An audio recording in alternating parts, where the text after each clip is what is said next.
All right, let's talk about something, well, something pretty much all of us know and love. It's that thing we reach for to kickstart the morning, to beat that afternoon slump, or just to get our brains in gear. Yep, you guessed it, we're talking all about caffeine. I mean, get this. 4 out of 5 adults consume caffeine every single day. That's almost everyone listening. Odds are you have a very close relationship with this stuff, even if you don't really think about it that way. And the sheer scale of this, it's just mind-boggling. Globally, we're downing over 2 billion cups of coffee every single day. And hey, that's not even counting all the tea, the sodas, or the energy drinks. It's this huge, worldwide ritual we all take part in. So you gotta wonder, right? Beyond just shaking off the sleepies, what is this daily habit really doing to us? Like deep down in our bodies and our brains. Let's peel back the curtain and look at the actual science. Okay, first things first. We're gonna get right into your brain. How does this one little molecule manage to wage this chemical battle in your head just to keep you alert? So, to get how caffeine works, you first need to know about its arch nemesis, a chemical called adenosine. Now, your brain makes this stuff all day long. The longer you're awake, the more adenosine you get. It builds up and up, kind of like a sleep-o-meter, telling your brain, hey, it's time to power down. And this is where caffeine gets sneaky. It's basically a master of disguise. See, on a molecular level, caffeine looks almost identical to adenosine. It's like its perfect imposter, able to fool the locks on your brain cells. So here's the play-by-play. That sleepy adenosine is building up. You grab your coffee. The caffeine races up to your brain, and because it's got that perfect disguise, it just swoops in and plugs up all the spots where adenosine was supposed to go. So the sleep signals can't get through. Your brain gets tricked. It thinks it's wide awake. It's a brilliant, temporary little hack. But, messing with your brain chemistry, it's never that simple. It's not just an on-off switch for being awake. This whole thing is really a double-edged sword with some serious upsides and some pretty big downsides. So that's the million-dollar question, isn't it? Is all this brain hacking actually good for us in the long run? Well, when you start digging into the research, you find it's not a clear yes or no.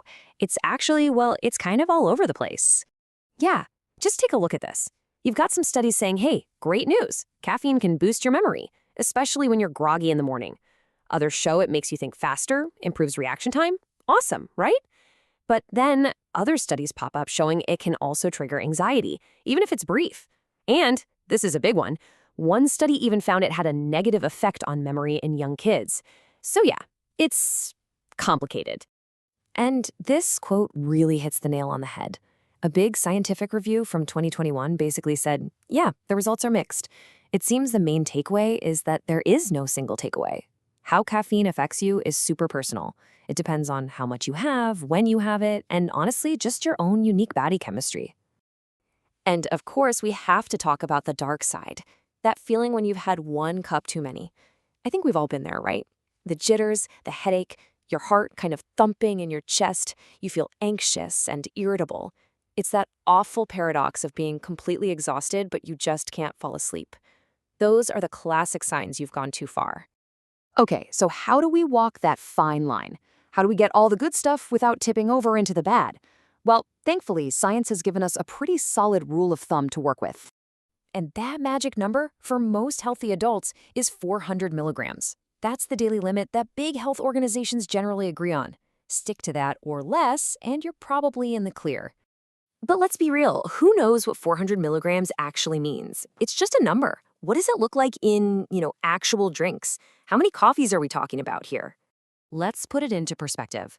A single cup of regular drip coffee can have up to 240 milligrams. Whoa, right? That's more than half your daily limit in one go. An energy drink? That's usually somewhere between 80 and 160 milligrams. And a can of cola is way down on the list, around 40 or 50. So it really, really matters where you're getting your caffeine from. Now, super important note here, that 400 milligram rule is not for everybody. There are definitely groups who need to be way more careful. If you're pregnant, the recommendation is to cut that in half, 200 milligrams or less. For kids and teens, while there's no hard and fast rule, it's something that really needs to be watched. And of course, if you have a heart condition, struggle with anxiety, or you're just one of those people who gets really sensitive, it's definitely something to be cautious about. All right, for our last section, let's think outside the box. Or, I guess, outside the cup. Because caffeine is such a powerful little molecule, people are finding some wild new ways to use it. Seriously, what if you could get your caffeine boost without ever taking a sip of anything? It sounds like science fiction, but the next wave might just be wearing your caffeine. Yep, I'm talking about a caffeine patch. The idea is basically the same as a nicotine patch. You stick it on, and it delivers a slow, steady stream of caffeine right through your skin, directly into your system. No jitters, no crash. And the uses for this stuff get even more surprising. I mean, did you know that in medicine, caffeine is used to help premature babies breathe? It's literally a life-saving treatment. Then you have the cosmetic world, where it's being put in creams to help reduce cellulite. And get this, it's even in shampoos, with the idea that it can stimulate hair growth. Who knew? So it all leaves you wondering, doesn't it? We started out chewing on coffee leaves, then we figured out how to brew it, and now we're talking about wearing it like a Band-Aid. If we can get the world's favorite drug through our skin, man, what's next? It really feels like the story of caffeine is just getting started.